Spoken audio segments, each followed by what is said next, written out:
Hello friends, আমি দেবজ্যোতি। তো টলিউডে last কয়েকদিন ধরে কি চলছে আশা করছি সবাই জানেন।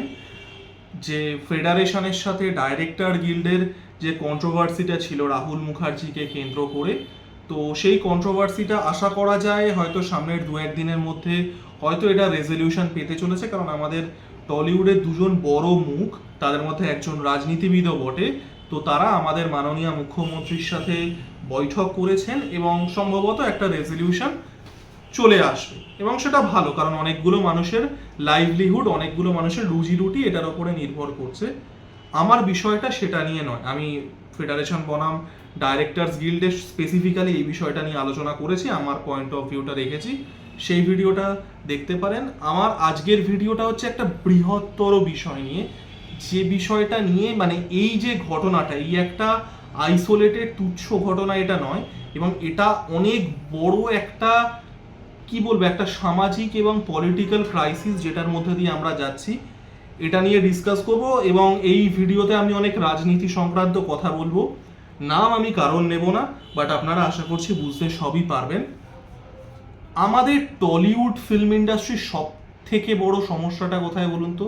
শুধু টলিউড ফিল্ম ইন্ডাস্ট্রিরও আমি বলবো না, এই যে বাংলা যে শিল্পী স্ফিয়ার বা বাংলা যে কালচারাল স্ফিয়ার, এটা সব থেকে বড় সমস্যাটা হচ্ছে এরা হাওয়াই চটিটা দেখেছে, হাওয়াই চটির তলায় লেগে থাকা গোবরটা দেখেনি। আপনারা ভাবুন রাজনীতি কি, বা রাজনীতির সাথে শিল্পের ফান্ডামেন্টাল ডিফারেন্সটা কি। শিল্পের রাজনীতিকরণ যেটা বাংলায় হচ্ছে, এটাই সব থেকে বড় কারণ। এই যে একটা ফেডারেশন বনাম ডাইরেক্টরস গিল্ডের কন্ট্রোভার্সি, এটা একটা তুচ্ছ ঘটনা। সব থেকে বড় যে জিনিসটা সেটা হচ্ছে শিল্পের রাজনীতিকরণ, যেটা বিগত 13-14 বছর ধরে বাংলায় হচ্ছে। শিল্প জিনিসটা মানুষকে এম্পাওয়ার করার জন্য, মানুষকে ইউনাইট করার জন্য। যখন আমরা একটা রবীন্দ্রনাথ ঠাকুরের কবিতা পড়ি, যখন আমরা একটা সত্যজিৎ রায়ের সিনেমা দেখি, আমরা অ্যাজ আ জাতি, আমরা অ্যাজ আ নেশন, আমরা অ্যাজ আ কনসিয়াসনেস আমরা এম্পাওয়ার ফিল করি, আমরা গর্ববোধ করি। শিল্পের কাজ হচ্ছে এটা। রাজনীতির কাজ হচ্ছে মানুষকে ডিভাইড করা।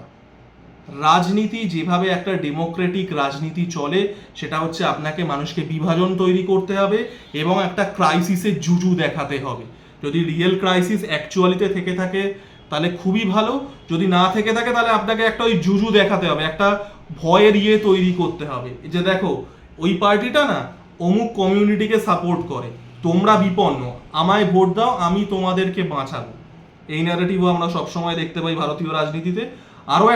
আরও একটা ন্যারেটিভ হচ্ছে যে দেখো তোমরা এখানে পার্সেন্টেজ কম আছো, তোমরা এখানে সংখ্যালঘু, যারা যারা মেজরিটি পার্সেন্টেজ তারা কিন্তু তোমাদের বেনিফিট নিতে পারো, আমায় ভোট দাও, আমি তোমাদেরকে বাঁচাবো। এই ন্যারেটিভও দেখতে পাই, এই মেজরিটি মাইনরিটি ন্যারেটিভ, এই ভোট ব্যাংক পলিটিক্স। রাজনীতির কাজই হচ্ছে তাই। রাজনীতির কাজ হচ্ছে একটা ক্রাইসিসের জুজু দেখানো, জুজু দেখিয়ে মানুষকে ভাগ করে ভোট নেওয়া। এবং এইটাই টলিউড করে এসছে। একটা টলিউডে একটা শিল্পীর সাথে একটা তার ফ্যানের বা তার অ্যাডমায়ারের যে সম্পর্কটা, সেটা টলিউডে এখন হয়ে গেছে একটা পলিটিশিয়ানের সাথে একটা ভোটারের সম্পর্ক। এটা কেউ অস্বীকার করতে পারবে না। এবং এরা এই যে বিশেষ করে টলিউড, বা শুধুমাত্র টলিউড আমি বলবো না, এই যে বাংলা কালচার যে স্ফিয়ারটা, এরা যে বিগত 1-1.5 দশক ধরে এত বেশি পলিটিক্সে ইনভলভ হয়েছে, এটার জন্য এরা খুব একটা বোকা বোকা অ্যাড হোমিনিং লজিক দেয়। সে অ্যাড হোমিনিং লজিকটা হচ্ছে বিশেষ করে ফিল্মের ক্ষেত্রে, যেহেতু এরা বহু বছর সাউথের সিনেমা কপি করে এসছে, তো তাই এরা সাউথের উদাহরণটা দেয় যে দেখো সাউথের সিনেমা এত থ্রাইভ করছে, তাদের তো সবাই পলিটিক্স করছে। প্রথমত সাউথের পলিটিক্স আর ওয়েস্ট বেঙ্গলের পলিটিক্স, মানে যেভাবে সাউথের অ্যাক্টাররা পলিটিক্সে আসেন আর যেভাবে আমাদের বাংলার স্টাররা পলিটিক্সে যান, দুটো সম্পূর্ণভাবে আলাদা। সাউথের অ্যাক্টাররা আপনারা যদি দেখেন, তারা নিজেদের দল গঠন করে নামেন এবং তারা কিন্তু রুলিং পার্টির এগেনস্টেই লড়ছেন। সব থেকে ভালো উদাহরণ বিজয়, মানে থালাপাতি বিজয়। সে কিন্তু একটা নতুন পার্টি ক্রিয়েট করেছে, তামিলিঙ্গা ভেট্রিয়ান কাজাগাম বলে, টিভিকে। এবং সে কিন্তু যে তামিলনাড়ুর দুটো মেন পলিটিক্যাল পার্টি আছে, দুজনকে ক্রিটিসাইজ করছে এবং 26 সালের অ্যাসেম্বলিতে যে তামিলনাড়ুর যে স্টেট ভোট হবে সেখানে তারা নামবে। পাওয়ান কাল্যাণকে দেখুন, সেও নিজের পার্টি ক্রিয়েট করে, এখন তো পাওয়ান কাল্যাণ ভীষণভাবে রেলিভেন্ট ভারতীয় পলিটিক্সে। আপনি তার আগে যে কোনো জায়গায় চলে যান, জয়ললিতাতে চলে যান, এনটি রামারাও, এই যে তেলেগু দেশম পার্টি মাঝখানে খুব কম খবরে ছিল, মানে চন্দ্রবাবু নাইডুর যে পার্টিটা, ওটার প্রতিষ্ঠাতা হচ্ছেন এনটি রামারাও। এনটি রামারাও হচ্ছে আমাদের এনটিআর যে জুনিয়র, মানে আর এর এনটিআর জুনিয়র, তার দাদু। এরা কিন্তু সুবিধাবাদী, মানে একটা রুলিং পার্টির সাথে থাকলে বা একটা শক্তিশালী পার্টির সাথে থাকলে আমরা কিছু বেনিফিট পাবো, আমরা কিছু পাবো, তার জন্য কিন্তু তারা ঢুকছেন না। তাদের হয়তো জেনুইনলি পলিটিক্যাল অ্যাসপিরেশন আছে, তারা হয়তো জেনুইনলি রাজনীতি করতে চান বলেই ঢুকছেন। এরকম ভুরি ভুরি উদাহরণ আছে। চিরঞ্জীবী প্রজারাজ্যম বলে একটা পার্টি খুলেছিলেন, আবারও তিনি কিন্তু রুলিং পার্টিতে ঢুকে যাননি বা কোনো শক্তিশালী পার্টিতে ঢুকে যাননি সুবিধার জন্য। চিরঞ্জীবীর পলিটিক্যাল পার্টিটা সাকসেসফুল হয়নি, সেটা অন্য বিষয়। বাট এখানে কিন্তু একটা বাংলার পলিটিশিয়ান আর একজন বাংলার একটার পলিটিশিয়ানের সাথে একটা সাউথের, যেটা এরা বারবার করে দেয় যে উদাহরণটা, সেটার পার্থক্য। আরও একজন আছে উপেন্দ্রা বলে, যারা কানাডা সিনেমা দেখেন পরিচিত। উপেন্দ্রাও রিসেন্টলি পলিটিক্যাল পার্টি খুলেছে, সেও এবার কানাডার পলিটিক্সে ঢুকবে। আবার এরা কিন্তু কোনো শক্তিশালী পার্টি বা কোনো রুলিং পার্টিতে সুবিধার জন্য ঢুকে যাচ্ছে না। আমাদের বাংলার যারা সেলিব্রিটি, এদের কাজটা হচ্ছে যে আমরা একটা পার্টিতে যাব, সেখানকার কিছু সুবিধা পাবো, এবং তার জন্য আমাদের মরাল, আমাদের মেরুদণ্ড, আমাদের প্রিন্সিপাল যতটা পরিমাণে জলাঞ্জলি দেওয়া যায় আমরা দিয়ে দেব, তাতে আমার অসুবিধা নেই।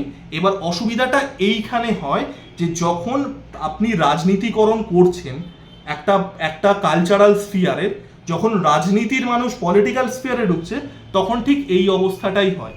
দুজনের নাম তো উঠে আসছে, দুই ভাইয়ের নাম উঠে আসছে এই কন্ট্রোভার্সিতে। দুজনের কেউই কিন্তু সিনেমার সাথে দূর দূরান্তেও তাদের সম্পর্ক নেই, তারা ঢুকেছে এই শিল্পের রাজনীতিকরণের জন্যই। এটাই হয়। আপনি শুধুমাত্র আপনার নিজের একটা মানে স্বার্থকেন্দ্রিক বেনিফিটের জন্য আপনি সর্বস্ব জলাঞ্জলি দিয়ে কোনো পার্টি করবেন, তারপরে ঠিক লাস্টে গিয়ে যখন আপনার এই আঁতে ঘা লাগবে, আপনার রুজি রুটির প্রশ্ন আসবে, তখন আপনি সরব হবেন। এটা করলে তো হয় না। এই যে এখন আমি এটা আগের ভিডিওতেও বলছিলাম, যেটা আমি বাংলা কালচারের ডিক্লাইন নিয়ে কথা বলছিলাম, যে এখন ইন্টেলেকচুয়াল, শিল্পী, বুদ্ধিজীবী এই কথাগুলো বাংলায় গালাগালির পর্যায়ে নেমে গেছে। আপনি একটা সাধারণ মানুষকে এই শব্দগুলো বলবেন, তারা চারটে গালাগাল দেবে। এরা তো এইখানেই নামিয়েছে একটা রবীন্দ্র, নজরুল, সত্যজিতের কালচারকে এরা এইখানে নামিয়েছে রাজনীতি করে। আমাদের একজন বড় স্টার আছেন, তিনি নিজে খুব সুন্দর ক্লিন ইমেজ রেখে দেন, বড় স্টার, বড় পলিটিশিয়ান, তিনি কারোর এগেনস্টে কোনো খারাপ কথা বলেন না।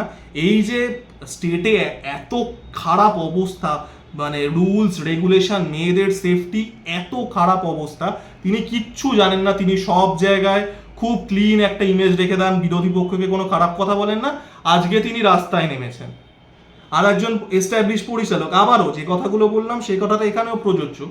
আজকে এরা নামছে হচ্ছে নিজেদের স্বার্থে, নিজেরা যেহেতু এখানে নিজেদের প্রশ্ন এসছে তাই জন্য এরা নামছে। এরা কিন্তু মানে ওই পুরীর বাঁদরের মতো চোখ, কান আর মুখ বন্ধ করেই থাকে।